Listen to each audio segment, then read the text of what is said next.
Hola, bienvenidos al bloque sobre la creación, donde terminamos nuestro recorrido por la introducción a la teología, justamente en algo que apunta tanto al comienzo, a la creación, como al futuro, a nuestra esperanza, a la nueva creación. Hay una continuidad entre lo creado, lo que está siendo creado y lo que ha de ser, de manera que terminamos reflexionando sobre la escatología y luego sobre la creación vinculada a la nueva creación. Así como el cuerpo tiene la esperanza de ser resucitado en el último día, análogamente a lo que fue la resurrección de Jesús, así también todo el cosmos está esperanzado y esperando la manifestación de los hijos de Dios y aún más el acercamiento definitivo de Dios a la creación a través de la nueva creación en continuidad con la antigua,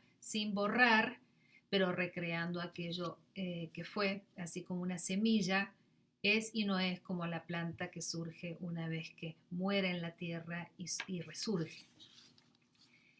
Dios siempre está con nosotros, siempre está presente. Una cosa que noté en ese capítulo que escribí sobre la doctrina de la creación en nuestra fe es que no enfaticé en ese momento, hace varios años, la presencia fuerte del Espíritu Santo, pero cada vez más me convenzo de esta presencia del Espíritu en la creación. Y un teólogo muy interesante contemporáneo, Mark Wallace, en su libro sobre la creación, hace una analogía entre la encarnación del Hijo en Cristo, del Hijo eterno en Cristo, en el hombre Jesucristo, y una especie de encarnación o presencia material comprometida del Espíritu Santo en toda la creación.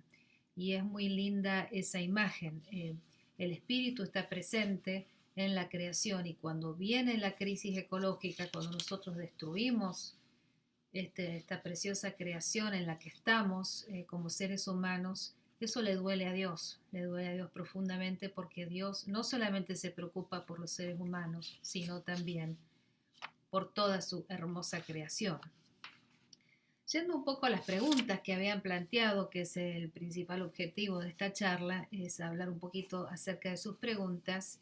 Una de las preguntas es acerca de la afirmación del Cuarto Concilio Laterano, no luterano, es un concilio católico, acerca del tema de la semejanza y la desemejanza de Dios con nosotros. Este es el principio de la analogía, que quiere decir que cada analogía, cada semejanza que encontramos entre el ser humano y Dios, o entre la creación y Dios, paradójicamente al mismo tiempo hay una mayor desemejanza que la semejanza. Es decir, aun cuando sabemos algo profundo y cercano acerca de quién es Dios, Dios es misterio, Dios va más allá de lo que nosotros podemos saber o imaginar.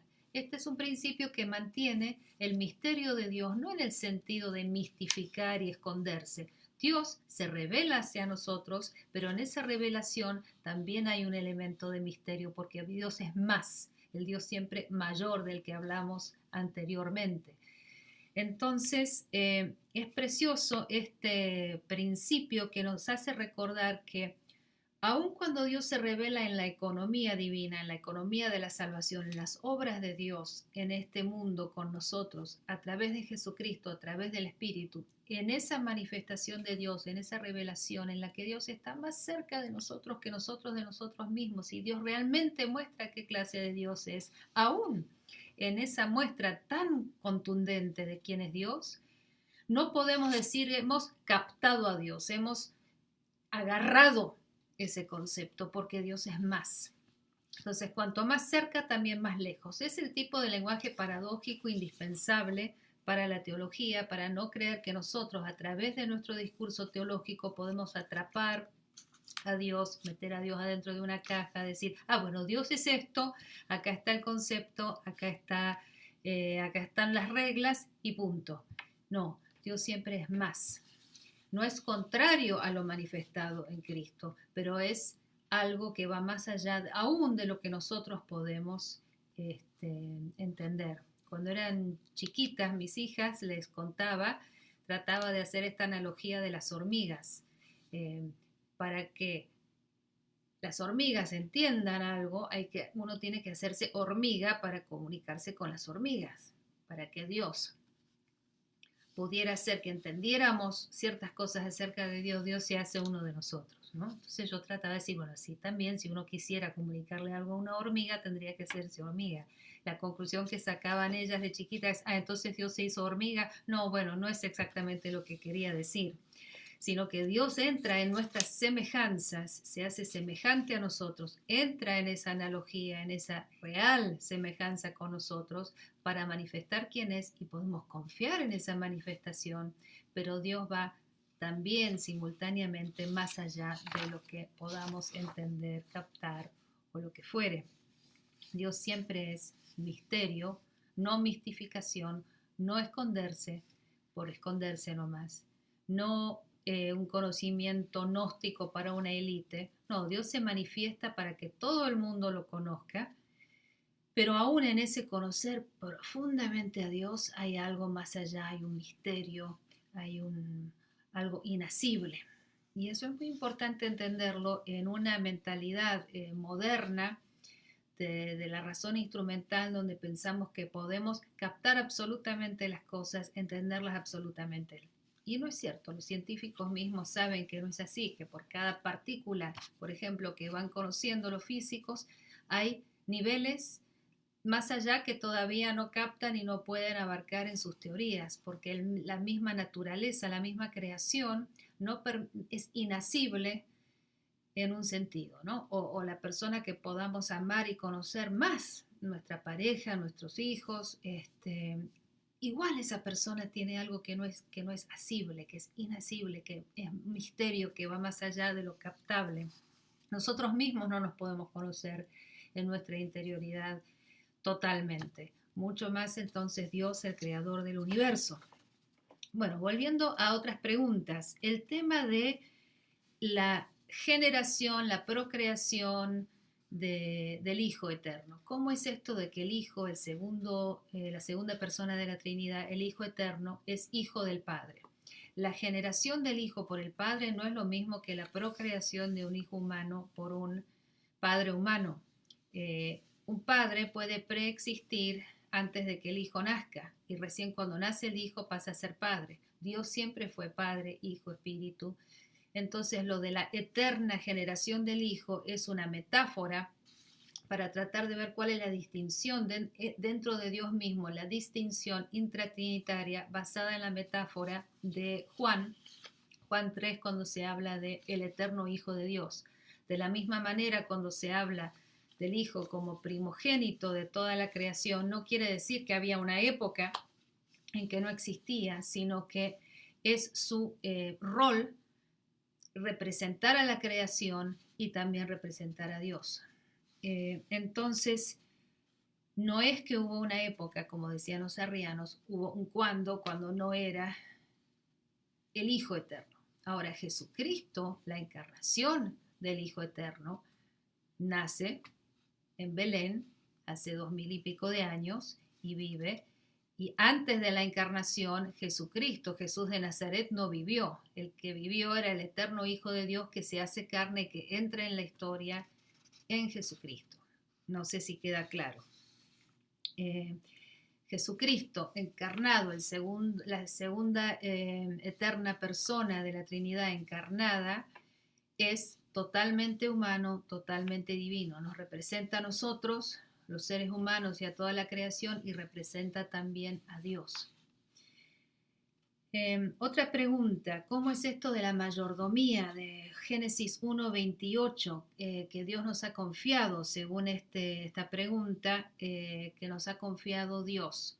Bueno, esa mayordomía, la administración, digamos así, de la creación, está todo bien como metáfora hasta cierto punto, pero a veces, cuando entra la razón instrumental, se desvirtúa esta metáfora y creemos que por administrar o cuidar las cosas nos transformamos en superiores a las cosas, y no es así. La idea es que somos especiales, pero también otras criaturas son especiales porque Dios ama toda su creación. Y si ustedes ven algunos salmos, como el 8, por ejemplo, ven una gran elevación del ser humano, pero en otros salmos, el ser humano, estoy buscando una Biblia, el ser humano es,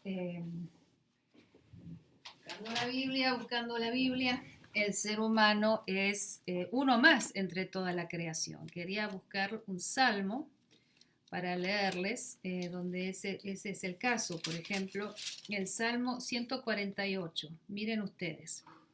Alabad a Jehová desde los cielos. Jehová, esta es la vieja versión Reina Valera, ¿no? A Yahvé, al Señor. Alabadle en las alturas, alabadle vosotros, todos sus ángeles. Entonces empieza con los seres celestiales, sol y luna, estrellas, cielo de los cielos y las aguas que están por sobre los cielos. Noten la cosmología antigua, poética, preciosa, no pretende ser un tratado científico esto. Y luego los monstruos marinos, los abismos, el fuego y el granizo, la nieve y el vapor, el viento de tempestad, todos sirviendo al Señor y todos alabando a Dios. Los montes, los collados, los árboles, las bestias, todos los animales, reptiles y volátiles, toda la creación alabando a Jehová, alabando al Señor. Y luego entonces la dimensión humana en los versículos 11 y siguientes. Todos entonces alabando al Señor en el Salmo 148 y muchos otros salmos donde la naturaleza alaba, y no hay por qué tomar eso solamente como metafórico, sino que verdaderamente toda la creación está alabando al Señor.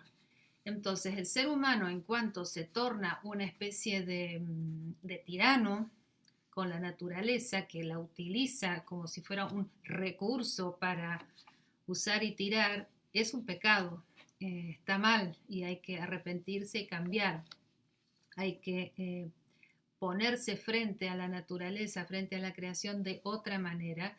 Y entonces este dominium terre, este dominar la tierra, tiene que ser, como digo en ese texto que han leído, interpretado desde la cristología. Si Cristo es el Señor, Cristo es Dominus, entonces cualquier tipo de señorío, ya sea político o ecológico, tendrá que ser a la manera de ese Señor. Y ese Señor no vino a ser servido, sino a servir y dar su vida en rescate por muchos. Es decir, que si hay algún tipo de señorío, deberá ser la forma de vida del siervo sufriente y no de los tiranos de este mundo. Y finalmente hay una pregunta acerca del reino de Dios. En lecciones anteriores hablamos del reino de Dios como un reino distinto al reino de este mundo. Acá volvemos a la escatología, ¿no es cierto? El reino de Dios es un reino que es algo que se manifiesta en este momento ya prolépticamente, anticipadamente, y también es algo que ha de ser. Entonces no es ni separado de este mundo, ni tampoco es algo que está totalmente presente en este mundo en este momento. Es otra vez una paradoja, hay una escatología futurista, el futuro que ha de venir, y también presente, lo que ya está realizado ahora. Entonces cualquier actividad, cualquier praxis, cualquier caminar en el seguimiento de Jesús que sea ahora, responde a esa forma de ser del reino de Dios anticipadamente, anticipándonos a lo que vendrá. Lo mismo cuando tenemos la cena del Señor, estamos anticipando el banquete escatológico, pero ya mismo estamos comiendo el pan y tomando el vino. Entonces, muy bien, la pregunta, ¿reino de Dios y justicia de Dios no se pueden separar? No, no se pueden separar. Cuando oramos el Padre Nuestro, hablamos del reino de Dios y de la justicia de Dios. Y no se pueden separar las dos cosas.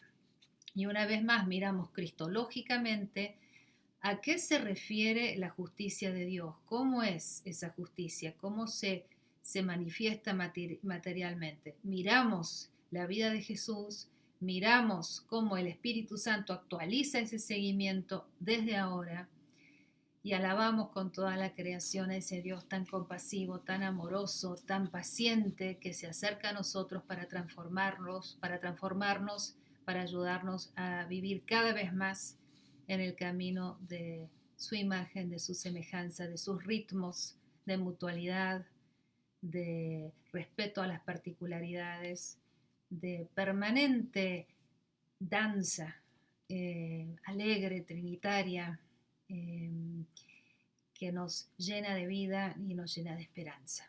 Bueno, hasta la próxima. Adiós. Chao.